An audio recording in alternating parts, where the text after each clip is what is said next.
Subscribe करें हमारे YouTube channel योग तीर्थ को और बेल आइकॉन भी दबाएं ताकि आगे आने वाली वीडियोस का नोटिफिकेशन आपको मिलते रहे। श्रम को देखने का एक संतुलन को खोजने का ऐसा दर्शन है जिसके बिना मनुष्य का जीवन अधूरा ही नहीं अपितु बहुत दुखमय है। आपको सब कुछ भी मिल जाए और स्वयं का संगीत खो जाए, स्वयं की संगीत की श्रीधा कहीं रेगिस्तान के मरुस्थल में विलीन हो जाए, ऐसे जीवन का, ऐसे संचित धन का, ऐसे संचित सम्मान का क्या करिएगा जो आपको क्षण भर के लिए भी तृप्त नहीं कर सकता। इसलिए योग ने मन की 4 अवस्थाएं और उसके 4 चरण मनुष्य की चेतना को जागृत करने के लिए बताए। जब मन केंद्रित होता है तब मनुष्य समाधिस्थ होता है। ये भगवान पतंजलि का प्रथम चरण, प्रथम पाद समाधि। मन केंद्रित है तो सब समाधान मिल जाता है, सब समस्याएं तिरोहित हो जाती है। जैसे आपके शख्स के केंद्र में रखा हुआ प्रकाश सभी दिशाओं को प्रकाशित करता है, ठीक इसी प्रकार से केंद्रित मन सभी समस्याओं का समाधान करता है। और दूसरी मन की अवस्था, जब मन अंतर्मुख होता है तब उस सत्य की राह पर चलने के लिए, उस परम सत्य को, प्रकाश को खोजने के लिए आपको उस दिव्य आलोक में, उस सत्य के लोक में ले जाने की क्षमता अर्जित करता है। तो भगवान पतंजलि ने दूसरा पाद साधन के रूप में कैसे प्राप्त किया, तो उसका साधन है जब मन अंतर्मुख हो तो फिर मंजिल आपकी दूर नहीं, आपका प्रथम कदम ही आपकी मंजिल बन जाता है। पहली मन केंद्रित समाधि, मन अंतर्मुख तो साधन।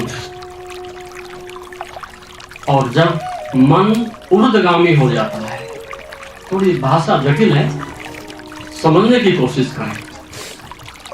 जब मन ऊर्ध्वगामी होता है, चेतना की ओर अभिमुख होता है, प्रज्ञा की ओर केंद्रित होता है, उस अवस्था को सिद्ध अवस्था कहते हैं।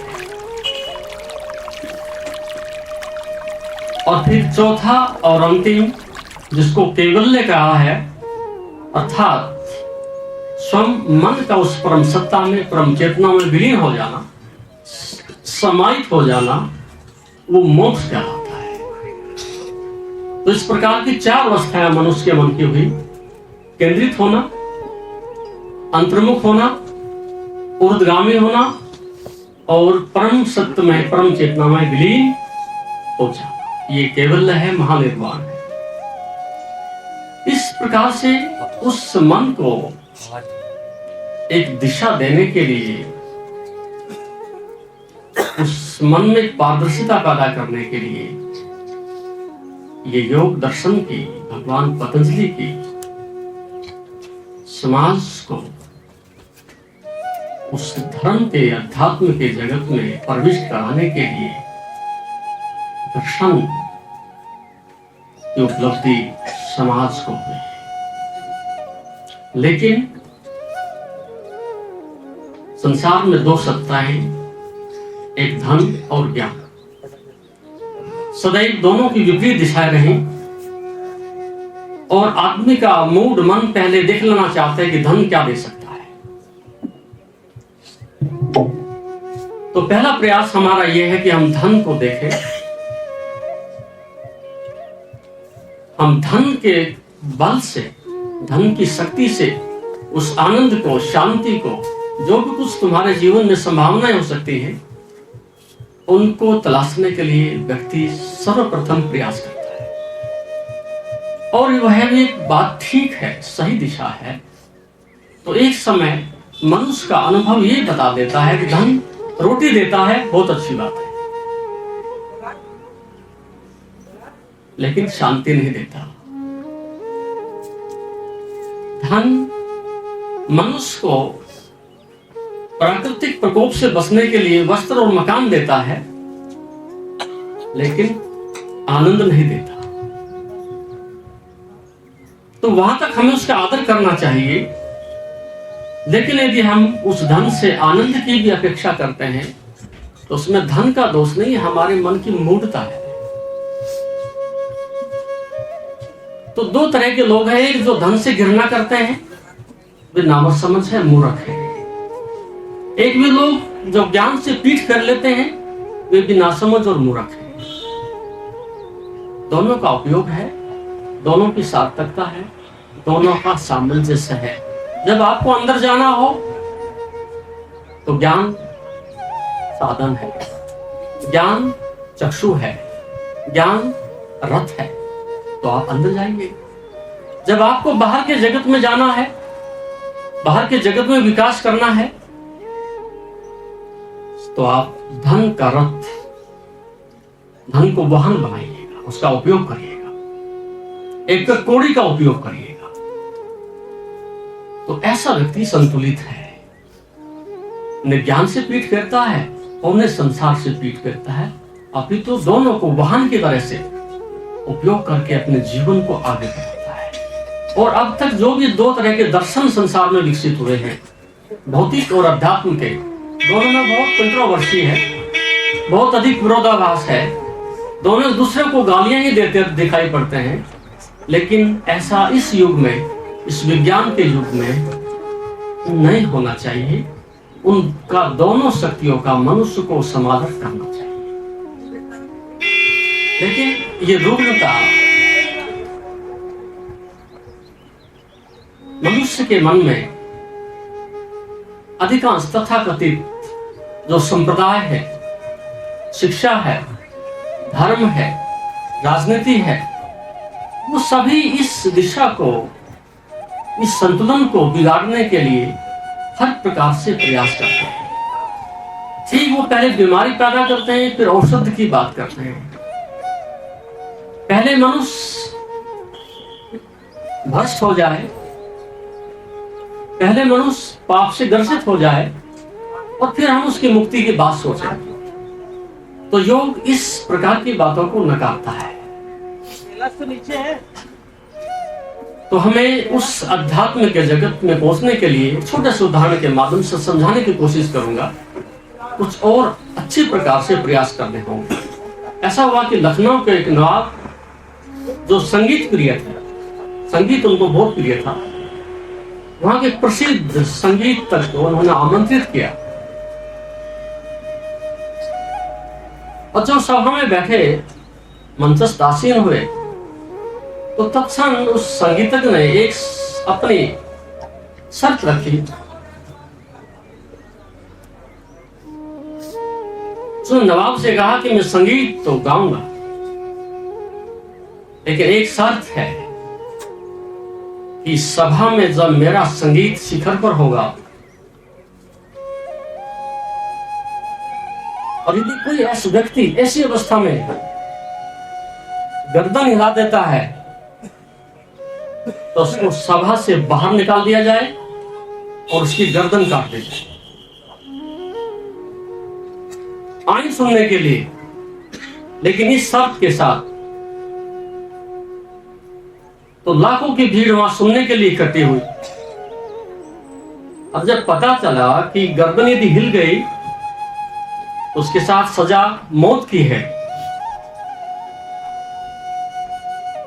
सभी लोगों ने अपने मन में अवलोकन किया होगा, झांक करके देखा होगा, क्योंकि संसार में मन से कमजोर कोई वस्तु नहीं। विपरीत यह भी है कि मन से बलवान भी कोई वस्तु नहीं, जिसकी दिशा सही हो तो मोक्ष तक ले जाता है, और दिशा उसकी बिगड़ जाए तो महानरक तत्क्षण तैयार कर देता है। अंदर झांका, अवलोकन किया, देखा तो मन भरोसे करने योग्य नहीं था। उसमें से अधिकांश भी छिटक करके बाहर चले गई पंडाल से। मुश्किल से आजाद 500 आदमी बचे,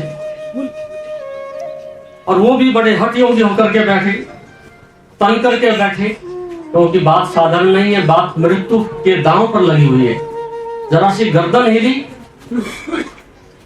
तो तलवार लिए वो लोग साथ में खड़े थे, उसमें क्षण भर भी देर लगने वाली नहीं थी। और जब संगीत शिखर पर होता है, जब प्रेम शिखर पर होता है, ज्ञान शिखर पर होता है, उस समय कौन किसकी परवाह करता है। ज्ञान बेबूझ है, आनंद बेबूझ है, चेतना फिर किसी की मान के नहीं चलती, इसलिए स्वतंत्रता उसका स्वभाव है। और जब संगीत शिखर पर था, और जब वो राम की धुन बजी, जब हृदय में वो संगीत उठा, उस भीड़ में से 20-30 लोग ऐसे जरूर थे जिन लोगों का उस अवस्था में गर्दन हिल गई।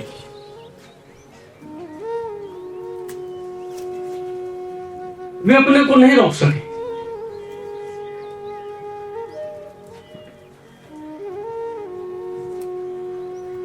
और उन लोगों को, जो भी 20-30 व्यक्ति थे,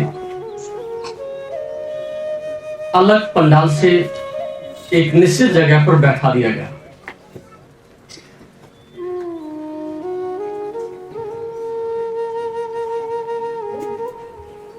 और फिर जो बाकी भीड़ वहां देखने के लिए आई थी, सुनने के लिए आई थी, उनसे कहा कि आप जाइएगा, केवल ये 20 या 30 व्यक्ति ही सुनने की क्षमता रखते हैं, इन्हीं के लिए गाऊंगा, यही सुन सकते हैं, क्योंकि इनके पास हृदय है। बाकी के पास मन था, कुछ तर्क था, कुछ बुद्धि थी, कुछ राजनीति थी, अपने सुरक्षा कवच थे उनके, वो कृपया बाहर जाएं, वो संगीत को सुनने की जो क्षमता है नहीं रखते। मनमुखी है, हृदयोन्मुखी नहीं है। तो संगीत सुनना हो तो आपका हृदय खुला हुआ होना चाहिए।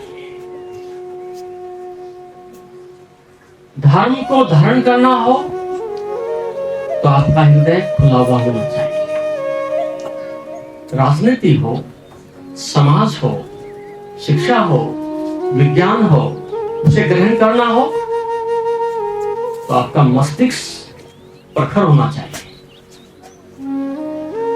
आपकी बुद्धि, आपका तर्क शिखर पर होना चाहिए।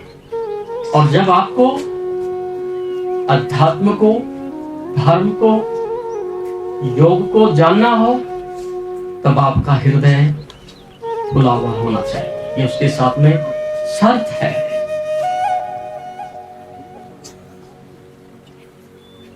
लेकिन कितने लोग हैं आपके पास जो कभी हृदय की सुनते हैं? कितने लोग हैं जो उस हृदय के प्रकाश में अपने उस जीवन को जीते हैं? लगभग इस सदी में यदि सबसे अधिक दुर्भाग्यपूर्ण क्षण मनुष्य के लिए है, और जो व्यक्ति ने सबसे अधिक चीज गंवाई है, तो सबसे बड़ी क्षति हुई है, मनुष्य ने अपने हृदय को खोया है, अपने श्रद्धा को खोया है, अपने प्रेम को गंवाया है, और उसकी पूर्ति नहीं हो सकती। आपको चक्रवर्ती राज्य भी दे दिया जाए, लेकिन श्रद्धा से सुंदर, श्रद्धा से श्रेष्ठतम, श्रद्धा से निकटतम और कुछ भी नहीं हो सकता। लेकिन उस श्रद्धा को पाने का, उस श्रद्धा के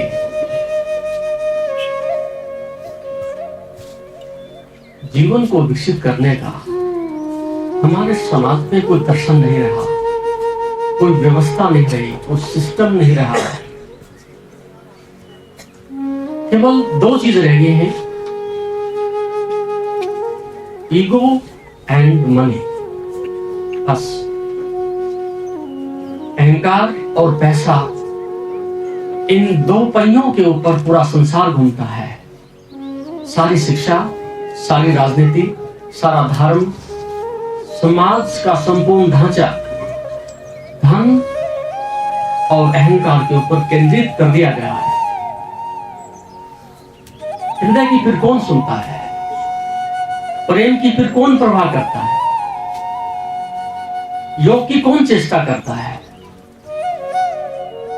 इसलिए यहां न तो आप भोजन करने के लिए आए हो,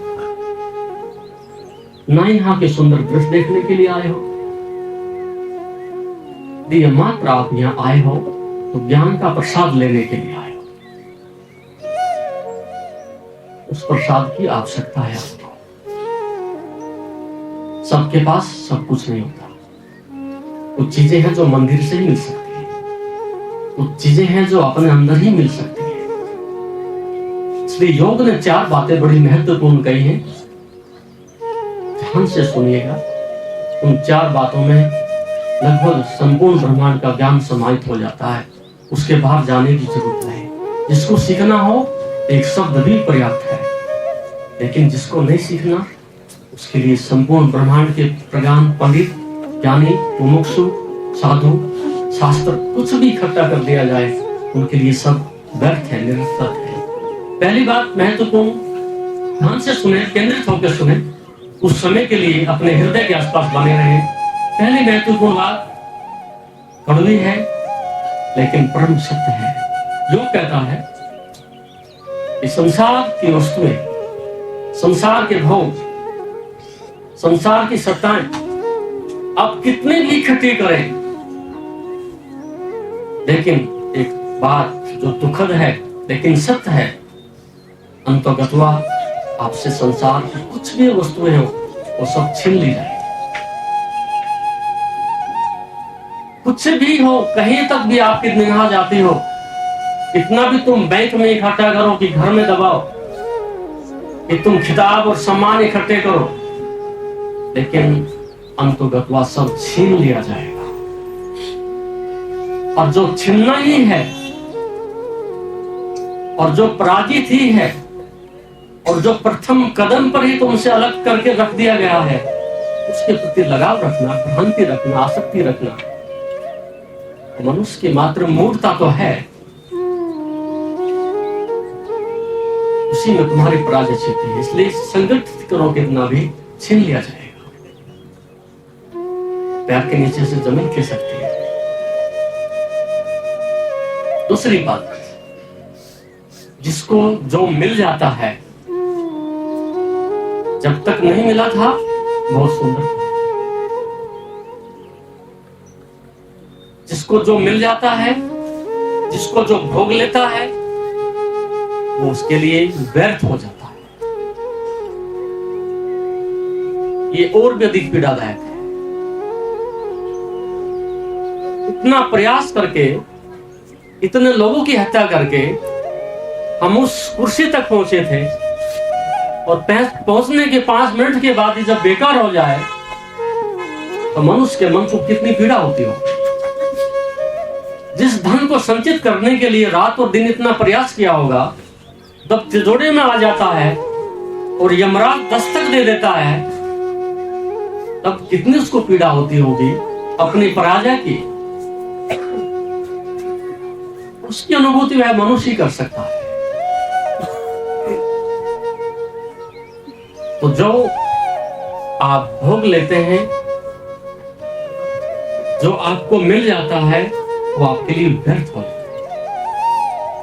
तो बातें, तीसरी बात, जो इस अनुभव की पराकाष्ठा पर पहुंच जाता है और उस भौतिक पदार्थ से पीठ फेर लेता है, और जो लोग अभी प्यासे हैं, अधीर हैं उसको पाने के लिए, उनकी तरफ को फेंक देता है, वो पहली बार दानी होता है, वो पहली बार त्यागी होता है। देख लिया, समझ लिया, अनुभव कर लिया और पीठ फिर दिया, ये प्रज्ञावान व्यक्ति है। एक गलती हो जाए, क्षमा के योग्य हो। सृष्टा आपको एक गलती करने का अवसर देता है, दूसरी करने का नहीं। यदि आप दूसरी करते हो तो मूढ़ हो, अज्ञानी हो। एक अनुभव, क्योंकि संसार अनंत है, संसार में कोई कमी नहीं, कितनी चीजें हैं, आप संसार की कितनी वस्तु को अनुभव कर सकते हो। लेकिन बुद्धिमान व्यक्ति एक अनुभव से बहुत कुछ सीख लेता है। तो जब पता चलता है कितना भी इकट्ठा करो छिन जाएगा, तो फिर देने का भाव पैदा हो जाता है, फिर त्यागने की क्षमता अर्जित कर देता है। तीन बातें, और चौथी और अंतिम बात, जो भी श्रेष्ठतम है, जो भी दिव्य है, जो भी महानतम है, उसे आप आनंद कहो, शांति कहो, प्रेम कहो, चेतना कहो, ईश्वर कहो। वो तुम्हारे अंदर अंतर्निहित है। जो श्रेष्ठतम हो सकता है वो तुम में ही छिपा हुआ है।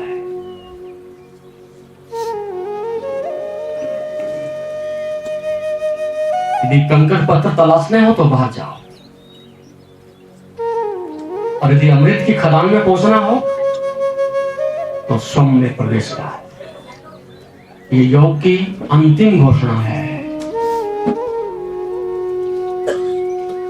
लेकिन यमराज द्वार पर दस्तक दे रहा हो, गर्दन हिलनी आरंभ हो गई हो, शरीर रुग्ण हो गया हो, आसपास के सब आकर्षण समाप्त हो गए हो, मित्रों ने, रिश्तेदारों ने, अपनों ने पीठ फेर ली हो, और तब आप उस आनंद की खदान की बात सोचने लगे। जब चले हम उस आनंद को भी पिए तो तब संभव ना हो सकेगा। ये कवि ने अच्छा कहा, कण कण करके दुनिया जोड़ी, कण कण करके दुनिया जोड़ी, कितनी भुक्कड़ चाह नहीं दौड़ी। चाह भी की, भूख भी पैदा की, तो किसकी? कण कण करके दुनिया जोड़ी, कितनी भुक्कड़ चाह नहीं दौड़ी। फिर कहता है, मन की आंखें मोड़ू रे, मन की आंखें मोड़ू रे, अंगड़ खंगड़ मोह सभी से, अंगड़ खंगड़ मोह सभी से, क्या बांधू क्या छोड़ू रे। मोह की कोई सीमा थोड़ी होती है, अज्ञान की कोई सीमा थोड़ी होती है। अंगड़ अपनों से भी, खंगड़ दूसरों से भी। अपना तो मिला ही, दूसरों का भी मिल जाए। सब कुछ संचित कर लेना चाहता है व्यक्ति, इकट्ठा कर लेना चाहता है।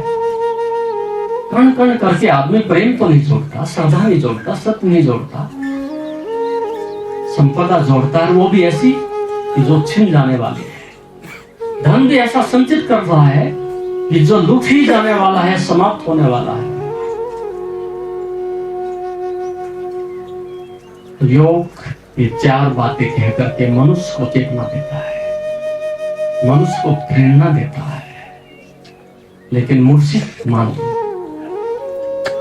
मूढ़ मन, इच्छाओं से ग्रसित मन सुनता कब है, बदलता कब है। इसलिए इतनी बात कहकर के मैं समाप्त करना चाहूंगा। अभी समय का अभाव भी है, और आपको ज्यादा पचाने की क्षमता भी नहीं है। इस बात को ध्यान में रखते हुए ओम शांति।